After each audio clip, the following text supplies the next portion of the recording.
Este vídeo é feito por fã, caso tenha condições e deseje apoiar o autor e a editora, para que continuem com a publicação da obra, considere comprar a light novel pelos meios oficiais.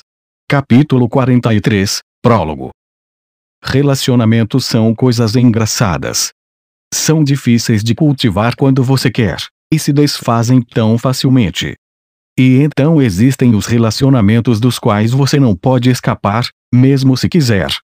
Meu nome é Leon Bartford, e eu estava em pé no convés do Enhorn, segurando uma escova de esfregar sob o sol cegante, com as mangas e as pernas da calça arregaçadas.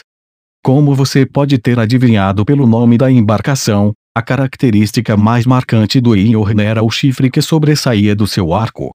O navio era pintado de vermelho vinho, com detalhes em ouro e prata, e media cerca de 200 metros de comprimento. Apesar da aparência aristocrática, ele havia sido construído pelo meu parceiro, Luxon. Como tal, o interior não poderia ser mais diferente da maioria dos navios deste mundo. Eu estava indo para a República de Alzer com planos de estudar no exterior. Vamos chamá-lo de um golpe de má sorte. Eu era apenas um estudante, mas de alguma forma havia conseguido o título de conde, e isso significava que eu tinha que viajar com estilo. Daí o navio. Ei, vocês melhores prestarem atenção, seus imbecis. Eu gritei do convés. Um grupo de pessoas estava na minha frente, incluindo a bruxa malvada em pessoa, Marie Follafan. Marie parecia delicada, mas era surpreendentemente resistente. O vento soprou em seus cabelos dourados, e ela os prendeu de volta com a mão. Na minha vida anterior, ela tinha sido minha irmãzinha, e até recentemente, nós dois havíamos sido inimigos amargos. Eu nunca sonhei que nos conhecíamos antes de reencarnarmos aqui. Não parecia justo que eu tivesse renascido em um novo mundo apenas para, de alguma forma, ainda acabar preso com essa praga. Isso é contra a minha vontade, eu reclamei. Completamente contra a minha vontade. Mas como não tenho escolha, cuidarei de vocês. Dito isso, não esperem ser alimentados se não puderem trabalhar por si mesmos. Julius Rafaelfort e seus amigos me encararam, utensílios de limpeza em mãos. Ainda assim, ele não tinha muito direito de reclamar. Depois da guerra contra a Casa Fanos, Julius era um príncipe apenas de nome. Não é como se estivéssemos satisfeitos com essa situação também, reclamou Julius, o vento soprando em seus cabelos azul marinho. Ele virou o rosto, descontentamento escrito em sua expressão. Ele me irritou. Ok, não era apenas ele. Todos eles me irritavam. Ele e os outros caras no meu navio eram todos interesses amorosos do estúpido jogo Otome em que eu, de alguma forma, tinha acabado vivendo, e nenhum deles parecia mais feliz com isso do que eu. O primeiro a falar foi Gilk Fiemar Moria, o irmão adotivo de Julius, com seus cabelos verdes presos em um rabo de cavalo. Sua Alteza está certo? Eu não tenho desejo de ser cuidado, muito menos por você. Eu me juntei a vocês apenas porque Sua Majestade me ordenou. Gilk era uma cobra astuta e traiçoeira, e eu não estava com disposição para lidar com ele. E se Sua Majestade não tivesse me ordenado cuidar de vocês, disse, então todos vocês já teriam virado comida para peixes. Sejam gratos, seus inúteis. Minhas palavras caíram em ouvidos surdos. Enquanto eu fazia o meu melhor para colocá-los em seus devidos lugares, Greg Fossberg olhou para mim com desafio. Ele tinha cabelos curtos espetados e um corpo notavelmente tonificado. Bartford, não é como se quiséssemos ir para Alzer com você. Sim, mesmo aqui, camarada. Eu ri ironicamente. Que coincidência, porque eu também não quero ir. Além disso, tenho que lidar com vocês idiotas. Que pesadelo é esse? Chris Fiarclight foi o próximo a reclamar. Ele empurrou os óculos sobre o nariz sob seus cabelos azuis com risco de lado. Esse cara era um gênio com a espada. Alguns até diziam que ele poderia ser o próximo santo da espada. Enquanto Greg tendia a ser impulsivo, Chris era mais calmo e analítico. Se você é tão contra estudar no exterior, poderia ter simplesmente ficado em Oxford. Sim, Era exatamente isso que eu queria fazer. Infelizmente, ficar parado só me deixaria ansioso. Foi assim que acabei nessa confusão. Sem mais reclamações, patrulha dos perdedores, disse a eles. Este é meu navio, então é melhor vocês fazerem o que eu digo. Aprendam isso de uma vez por todas, certo? Originalmente, eu havia sido encarregado de ir para a República de Alzer sozinho, mas infelizmente algum canalha, COF, Ray Rowling, COF, me colocou na missão de babá. Mesmo assim, eu só concordei porque Miss Milene pediu minha ajuda. Ela era simplesmente adorável demais para resistir. O último membro da brigada de idiotas era o narcisista Brad Fulfill. Ele deu de ombros e balançou a cabeça. Seus cabelos compridos e roxos foram presos em um rabo de cavalo baixo sobre o ombro. Esse mimado era conhecido por suas excelentes notas e habilidade com magia, mas além disso, ele era bastante inútil. Quem teria sonhado que estudaríamos juntos? Ele disse. Parece que o vínculo entre nós é tão indesejável quanto inquebrável. Você tirou as palavras da minha boca. Eu concordei. Eu já estou ocupado demais. Eu não tenho tempo para ser babá de vocês. Eles trocaram olhares e cochicharam entre si. Enquanto isso, Kyle, o garoto elfo escravo de Marie, deu um olhar gelado aos interesses amorosos. Eu invejo um pouco a ignorância deles, ele disse a Marie. Pelo menos não precisamos nos preocupar com a próxima refeição. Marie concordou. Bom ponto. Não passaremos fome enquanto estivermos com meu irmão, quer dizer, com Leon. O último membro do nosso grupo era Carla Fowayne, que havia decidido se juntar ao séquito de Marie depois que ela a salvou de alguns valentões. Carla tinha uma constituição esbelta e cabelos azul marinho longos e retos. É um alívio não ter que se preocupar com comida, Lady Marie. Ela concordou. Os três pareciam tão genuinamente felizes por não passarem fome. Que tipo de vida eles haviam vivido até agora? Pensei, escondendo meu rosto atrás da mão. Limpei minhas lágrimas e me virei para berrar com a turma de idiotas. Até chegarmos à República de Alzer, vocês estão encarregados de limpar a nave. Vocês ganharão 300 dia por dia. Depois que atracarmos, converterei o total para a moeda local e pagarei vocês na íntegra. Os olhos de Júlio se arregalaram. Uma quantia tão insignificante, você está tentando nos insultar. O que esse cara estava falando? Aquilo era quase $300 americanos por dia só para limpar. No entanto, eles pareciam completamente chocados. Você é um tirano. Gil que recuou como se não pudesse ficar perto de mim. Você pretende nos forçar a limpar por essa quantia? O rosto de Brad se contorceu de confusão. Isso é absurdo. Meus ombros caíram em exasperação. O absurdo é a distância incrível entre seus cérebros e o mundo real. A maioria das pessoas pularia de alegria com 300 dias por um trabalho simples de limpeza. Estou sendo profundamente generoso. Com Luxon por perto, o Enyor não precisava de uma tripulação. Isso significava que a limpeza era o único trabalho real a ser feito. Parecia que era o mínimo que esses vagabundos poderiam fazer para ganhar a vida. Eu até era benevolente o suficiente para oferecer um salário e eles me tratavam como algum tipo de déspota. Bartford. Greg declarou, adotando uma posição de batalha com sua escova. Eu desafio você para um duelo. Se eu ganhar, você tratará de nós com mais dignidade. Ele estava falando sério? Eu estava realmente começando a ter pena desses caras. Deixe as piadas para depois que terminarem o trabalho, disse eu. E faça parecer mais óbvio que você está brincando da próxima vez. Quase levei você a sério. Estou mortamente sério. Suspirei e cobri o rosto com as mãos. Como alguém pode ser permitido tratar outra pessoa assim? Chris exigiu, apertando o maxilar. Tudo que eu estava fazendo era pedir para eles trabalharem um dia normal, com uma pausa de 2 horas no meio. Do jeito que eles estavam agindo, você pensaria que eu estava atrás do sangue deles.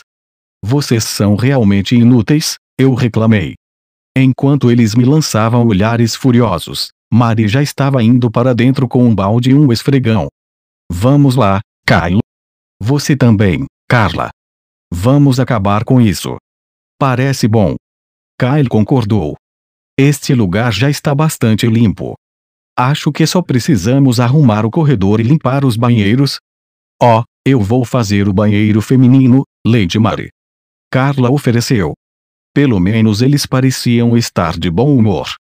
Não posso acreditar que ele está oferecendo tanto para eles apenas para limpar. Meu irmão, quer dizer, Leon é mesmo um idiota, Mari disse para si mesma enquanto eles desapareciam dentro.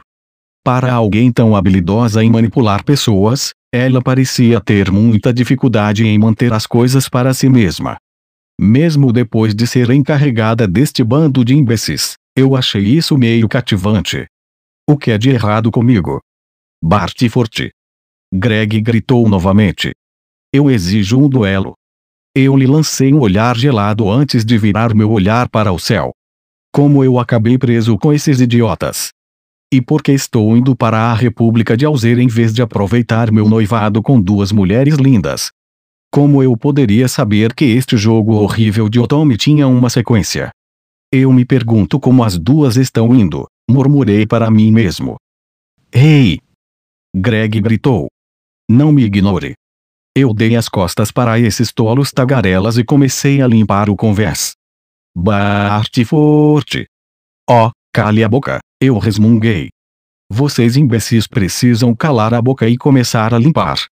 Eu brandi minha vassoura na direção dele, e isso o calou. Só a minha sorte, ter que perder minha lua de mel por causa de uma transferência de emprego estúpida, eu sou o estereótipo. Porque eu? De volta à academia em Wolford, Olivia estava em seu quarto se trocando. Seu uniforme esperava em seu cabide, o distintivo em seu casaco testemunho de seu posto como cavaleira. Livia havia ganhado uma medalha por seu serviço na guerra contra a antiga Principado de Fanos. Seu bob loiro brilhante saltava em torno do seu queixo. Ela tinha olhos azuis claros, uma aura gentil e seios macios e voluptuosos. Eu me pergunto se devo comprar um novo. Mas todos são tão caros. Ela vacilou, alcançando sua camisa. Antes que ela pudesse decidir de qualquer maneira, houve uma batida urgente em sua porta. Livia. Sou eu, Ange Rafa Redgrave. Ela, assim como Livia, estava noiva de Leon. Oh, sim, entra, Livia disse sem pensar, pouco antes de perceber que ainda estava de roupa íntima. Oh, não, ela se apressou para vestir sua saia, perdeu o equilíbrio e caiu no chão exatamente quando a porta se abriu. Ange entrou, com seus cabelos loiros trançados e presos em um coque. Livia, uma carta de Leon acabou de chegar. Espere. O que você está fazendo aí? Livia gemeu, caída no chão com o bumbum para o alto. Ange tinha um ar inabalável e digno. Quando viu Livia esparramada no chão, franzindo a testa, ofereceu-lhe a mão. O uniforme de Ange não escondia sua forma esbelta e em forma. Seus seios eram maiores que os de Livia, mas pareciam mais cheios apesar do peso, talvez um produto de seu refinamento e compostura. Livia estendeu a mão para Ange, que a ajudou a se levantar facilmente. Desculpa, Livia riu, tentando disfarçar. Eu tropecei, não precisa se apressar por minha causa, disse Ange. E além disso, acho que você vai querer ver isso. Ela virou seu olhar para a esfera branca flutuando ao lado dela. Era do tamanho de uma bola de beisebol, com um grande olho azul bem no meio. Além da diferença na paleta de cores, Cleary era praticamente idêntico a Luxon. Eu tenho um e-mail do mestre Cleary declarou, girando feliz ao redor das duas garotas. Um e-mail Livia perguntou. O que é isso? Parece que é parecido com uma carta, explicou Ange. Mas você pode trocar correspondência sem ter que escrever nada em papel. Esses objetos perdidos são incríveis, disse Livia, olhando para Cleary maravilhada. Ange lhe entregou uma cópia impressa da mensagem. Parece que o príncipe Julius e os outros já estão se metendo em encrenca. Livia leu a mensagem com um sorriso preocupado nos lábios. Vocês dois estão bem? Eu já estou exausto. O início parecia bastante sombrio, mas parecia que Leon estava com boa saúde, embora tivesse várias reclamações sobre seus companheiros de viagem. Gil, que ficou frenético novamente hoje, começou a causar problemas. Seu tratamento conosco é injusto. Eu rosnei e chutei suas bundas, mas acabou virando uma grande briga bagunçada. O Sr. Leon está realmente bem? Perguntou Lívia. Ele está bem, disse Clary. Afinal, ele tem Luxon com ele. Se alguém tentar algo engraçado, Luxon os eliminará sem deixar rastro. Infelizmente, seus tiques verbais eram tão inquietantes quanto os de Luxon. Angie franziu a testa. É melhor não eliminar ninguém. Em nenhuma circunstância, entendeu? Oh, entendi. Você está me dizendo secretamente para eliminar todos eles. Sim? Não. Eu quis dizer exatamente o que disse, e você sabe disso. Por que você diria algo assim? Enquanto as duas discutiam, Lívia terminou de ler o e-mail de Leon. Estou sozinho aqui sem vocês dois. Já estou com saudades de casa. Oh, Sr. Leon. Lívia murmurou, segurando o papel. Aquela parte é apenas um discurso vazio, Clary acrescentou, ajudando. Desculpe. De acordo com Clary, Leon estava indo bem sozinho. Mesmo assim, fez Lívia sorrir ler sua mensagem. Leon não era diferente desde que saiu. Fico feliz que ele esteja indo bem, disse ela. Angie assentiu. Com certeza. Precisamos ficar fortes também.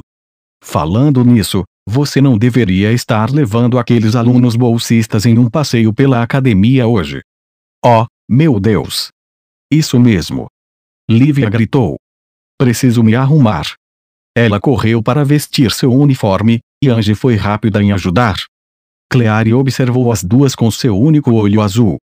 Eu estava na sala de jantar com Maria enquanto Luxon flutuava ao meu lado. Era fácil esquecer que a esfera de metal e o único olho vermelho não eram seu verdadeiro corpo, que ele era na verdade um terminal remoto para uma nave espacial inteira. Então, disse Luxon impessoalmente. A República de Alzir é rica em recursos e exporta muitas dessas mercadorias para o exterior. Marie se endireitou após limpar a mesa e se espreguiçou. Correto. Em outras palavras, eles são uma potência em recursos, e sua árvore sagrada é tão grande quanto uma montanha. Isso era tudo novidade para mim. Quer dizer, eu nem sabia que este jogo estúpido tinha uma sequência. Como tal, eu estava enfrentando uma grave falta de informação. Foi aí que Marie entrou. No entanto, havia apenas um problema. E você não sabe mais nada sobre esse lugar? Luxon perguntou. Eu já disse. Marie disse. Faz muito tempo que joguei, tá? Minha memória está meio falha. E você não pode realmente esperar que eu lembre de todos os detalhes. Eu pulverizei a mesa com álcool e a poli com um pano. As informações que a senhorita Milene nos deu foram mais valiosas do que qualquer coisa que você disse, murmurei. De acordo com Milene, a religião da República de Alzir era centrada em sua árvore sagrada. Ela era o símbolo de seu controle bem no meio de seu território. Suas raízes se estendiam sob as 6 diferentes terras, unindo-as. Cada terra era governada por uma das 6 grandes casas, que se reuniam para tomar quaisquer decisões importantes, tornando o país uma república aristocrática. Até o reino de Olfort conseguiu suas pedras mágicas, como as pedras de suspensão, da República de Alzir. Olfort havia tentado invadir, mas sofreu uma derrota humilhante na guerra que se seguiu. Desde então, os dois países conseguiram cultivar laços diplomáticos. O reino de Olfort não estava sozinho em sua sede pelos recursos de Alzir. Ao longo dos anos, outros países haviam fixado seus olhos na República, apenas para enfrentarem a derrota também. Embora fosse correto descrever a República de Alzir como uma potência de recursos, seria um erro não mencionar que, na história de sua nação, eles nunca haviam perdido uma batalha defensiva. Enquanto pressionávamos Marie por mais detalhes, ela pausou para pentear sua memória vacilante. Eles são chamados de 6 grandes casas agora, disse ela. mas costumava haver 7. Sim, sim, ouvi isso da Miss Milene, que a casa encarregada de sua assembleia conjunta foi levada à ruína há uma década ou algo assim. Bingo. A filha dessa casa caída é a protagonista do segundo jogo. Qual é o nome dela? Seu sobrenome é Beltry, mas é um pseudônimo. No jogo, o jogador é livre para escolher seu primeiro nome. Ela tem 2 tranças rosa e tende a ser franca. Lembro-me de suas escolhas de diálogo serem bastante animadas. Isso é inesperado, admiti. Normalmente, as heroínas otomis são quietas e reservadas. É porque a protagonista do primeiro jogo era tão burra, riu Marie. Todo mundo a odiava. Presumo que seja por isso que fizeram a protagonista da sequência mais franca. De qualquer forma, ela é muito melhor. Eu lhe lancei um olhar gelado. Não ouse dizer isso na frente de Olivia. Marie desviou o olhar. Eu não vou. Luxon continuou a estudá-la. Eu apreciaria se você pudesse nos contar mais sobre a história do segundo jogo. Marie pausou por um momento. Bem, em primeiro lugar, a protagonista se matricula na Academia da República. Seu currículo é bastante avançado, mas os plebeus também são permitidos. É lá que ela se envolve com seus interesses amorosos. Então a educação não é restrita às classes superiores? Para uma aristocracia, é um movimento bastante audacioso, disse Luxon. Educando a população maior, há o risco de engendrar ideais revolucionários. Eles não se sentem ameaçados por isso. Como se eu tivesse alguma ideia. É apenas um jogo de vídeo. Não é baseado em lógica. Isso foi bastante sincero da sua parte. Marie ignorou-o. O último chefe é o chefe da casa Hout. Eles são os que arruinaram a família do protagonista. De acordo com a história, o chefe da casa Hout foi rejeitado pela mãe do protagonista. Foi por isso que ele arruinou a família dela. Eu fiz um som com a boca. O presidente de toda a assembleia era da casa do protagonista, e esse cara os destruiu apenas porque foi rejeitado. Uau! Os jogos Otome são realmente algo diferente. Talvez seja apenas esta série em particular que está fora de controle. Você está me dizendo que ele desestabilizou todo o governo por uma queixa tão mesquinha? Luxon perguntou ceticamente. Eu não estava tão cético.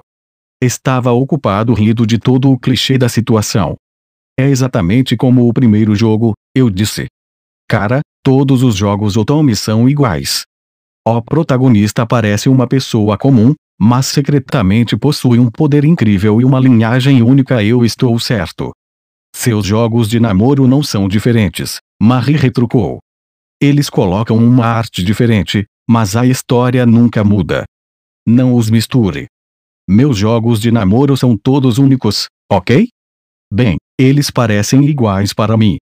Porque ela estava vindo atrás dos meus amados jogos de namoro do nada. Enquanto discutíamos, Luxon interrompeu. Por favor, voltem ao tópico original. Marie fez bico. Os interesses amorosos são todos membros das 6 grandes casas restantes. O protagonista se envolve com um deles, recupera a antiga glória de sua casa e vive feliz para sempre. Eu entendia bem o aspecto do romance, mas esse não era exatamente nosso principal problema. Então, o que acontece com o último chefe? Eu perguntei. Se o deixarmos sem controle, ele vai destruir o mundo. Não faço ideia, disse Marie. Eu só achei que seria uma má ideia não fazê-lo. Afinal, o último chefe é a árvore sagrada. Eu pisquei. Espera aí, você acabou de dizer que a casa Hout era o último chefe. O chefe da casa Hout se funde com a árvore sagrada. Marie retrucou. Ela pausou e então o seu rosto se iluminou. Ah, eu acabei de me lembrar de algo sobre isso. A energia da árvore sagrada é canalizada por toda a República. É por isso que eles vendem todas as suas pedras de suspensão para potências estrangeiras. As raízes da árvore sagrada se estendem por todo o seu território, então você pode obter energia natural de qualquer lugar em Alzir. Isso era incrível. Então parecia que seus recursos abundantes eram, em parte, graças à árvore sagrada. Sério? E aquela árvore é o último chefe? Sim. Ele se levanta do chão, transforma-se em um monstro grotesco e desce em uma frenesi. É ridiculamente enorme e deixa terríveis devastações em seu caminho. A protagonista o derrota e, em seguida, planta um item especial, uma muda que substitui a antiga árvore sagrada. Depois disso, ela é selecionada para ser uma espécie de sacerdotisa, e seu amante se torna o guardião da árvore. Realmente não me importo com essa bobagem de sacerdotisa e guardião, mas não podemos ignorar esse último chefe. Foi quando uma ideia me ocorreu. Espere, não resolveria tudo se Luxon destruísse a árvore sagrada agora? Poderíamos nos livrar dela antes que ela tivesse tempo para causar estragos. Maria assentiu energeticamente. Você está certo? Enquanto o último chefe não estiver na jogada, não deveríamos ter problemas. Ok, Luxon, é hora de usar sua arma mortal. Vá, feixe destruidor, vá. Ambos nos viramos para meu companheiro expectantes. Você tem certeza sobre isso? Perguntou Luxon. Quer dizer, se tivermos que derrotá-lo de qualquer maneira, podemos muito bem atacar primeiro. O que estou perguntando é, você tem certeza de que quer obliterar toda a República? O que destruir aquela árvore significava eliminar um país inteiro? Eu não estava entendendo. Foi quando me toquei. Espere um minuto, por que derrotar o último chefe? Maria inclinou a cabeça em confusão. O quê? Por que você não pode apenas destruí-lo e acabar com tudo isso? Seu idiota. Se nos livrarmos daquela árvore, todo o país desmoronará literalmente. Por quê? Porque é a base de sua economia. Graças à árvore sagrada, a República podia exportar todas as pedras mágicas que escavava. Se a árvore fosse destruída, eles perderiam sua principal fonte de energia e teriam que depender dessas pedras. Eles perderiam uma indústria vital e todos os lucros que vinham com ela. Embora provavelmente se destruíssem bem antes disso no caos que se seguiria à morte da árvore. Seria o tipo de cenário apocalíptico que meu antigo mundo enfrentaria se perdesse subitamente toda a eletricidade. Maria empalideceu quando isso afundou. Nesse caso, não temos escolha a não ser destruí-la depois que ela se tornar o último chefe. Esse era o caminho mais seguro. Certamente não queria carregar o fardo de dizimar um país inteiro. Concordei. Sim, acho que só temos que esperar que a protagonista e seu amante possam cumprir seu dever. Nosso único papel seria garantir que ela entrasse em contato com seus interesses amorosos para que seus relacionamentos florescessem. Pelo menos, esse era o meu plano. Aliás, Luxon interrompeu, você mencionou um broto sagrado de árvore. Ele será capaz de produzir energia na mesma escala que seu antecessor? Sim, isso não parece provável, eu disse. Mariela havia descrito a árvore original como sendo do tamanho de uma montanha. Não havia como um broto gerar o mesmo tipo de energia. Nossas perguntas fizeram Marie franzir a testa, parecendo duvidosa. Bem, no jogo, esse era o final feliz. Eu não tenho ideia do que aconteceu com a economia do país depois disso. Bem, o que diabos vamos fazer? Com esse ritmo, o reino também estará em apuros, Luxon concordou. De fato. Olfort depende da República de Alzer para as pedras de suspensão. O reino não é completamente dependente delas, mas a República é uma de suas principais fontes de energia. Não me pergunte, Maria explodiu, frustrada. Eu não tenho todas as respostas. Não houve conversa no jogo sobre como as coisas se desenvolveram politicamente, tá bom? Eu franzi a testa. Bem, e agora? Parece que a República de Alzer está encrencada em várias frentes. Enquanto Maria e eu caíamos em silêncio, Julius entrou. Assim que nos avistou, ele correu até nós. Marie, você está bem? Ele a checou e depois me encarou com raiva. Bartfort, não permitirei que você se aproxime tanto dela assim, ouça. O peito dela é tão plano quanto as costas, e isso não é realmente a minha praia, então você não tem nada com o que se preocupar. De qualquer forma, Volte ao trabalho, toque com esses imbecis. Eu mal podia falar com Marie sem que um deles perdesse a cabeça. Ei, Marie resmungou. Eles podem ser pequenos, mas eu tenho seios, sabia, era como alguém apontando para planícies e chamando-as de montanhas. Julius não ia deixar meu insulto passar impune. Maria é uma mulher maravilhosa, é mesmo? Ótimo. Bem, eu tenho a Angie e a Lívia, então nunca vou me interessar por ela, eu nunca cometeria um erro desses. O papai da Angie não parecia do tipo que deixaria a infidelidade passar impune. Minha cabeça estaria perdida, direto pela janela. Não que eu trairia em primeiro lugar. Eu juro, nunca faria isso. Julius ficou protetoramente na frente de Marie, efetivamente nos impedindo de conversar mais. Eu suspirei e saí da sala de jantar. Sério, eu nem aguento mais. Julius esperou Leon sair da sala de jantar e depois se virou para Marie. Ele não fez nada com você, fez? Ele perguntou gentilmente. Marie parecia exausta. Estou bem. Além disso, Leon nunca colocaria as mãos em mim. Ele é um homem, você percebe. Não há nada como ser muito cuidadosa. Marie não sabia como responder. Seus ombros caíram. Julius, vou voltar a limpar. Você também deveria.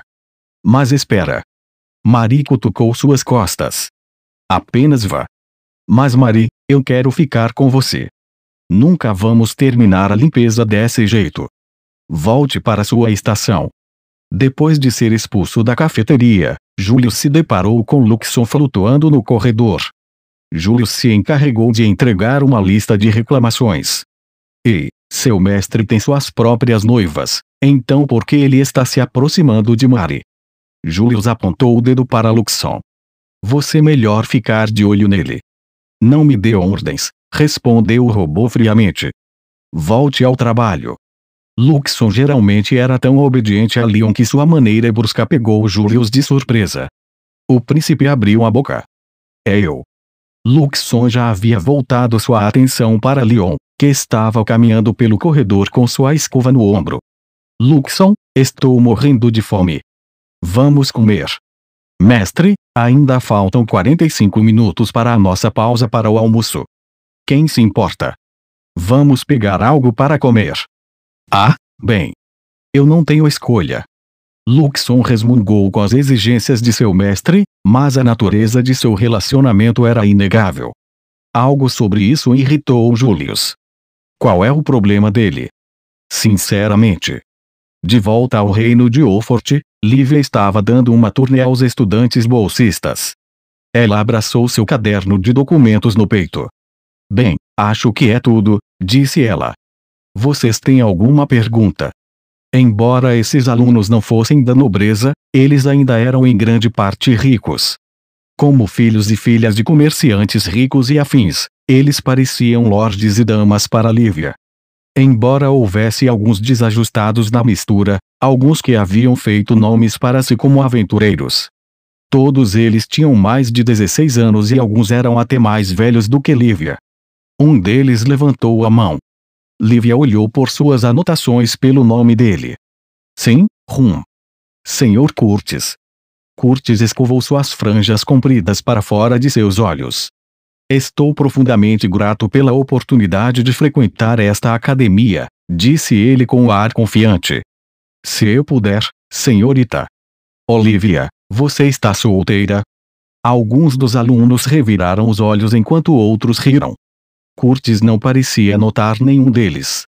Eu tenho um noivo maravilhoso, respondeu Lívia com um sorriso. Os ombros de Curtis caíram. Que pena. Se eu tivesse conhecido você mais cedo.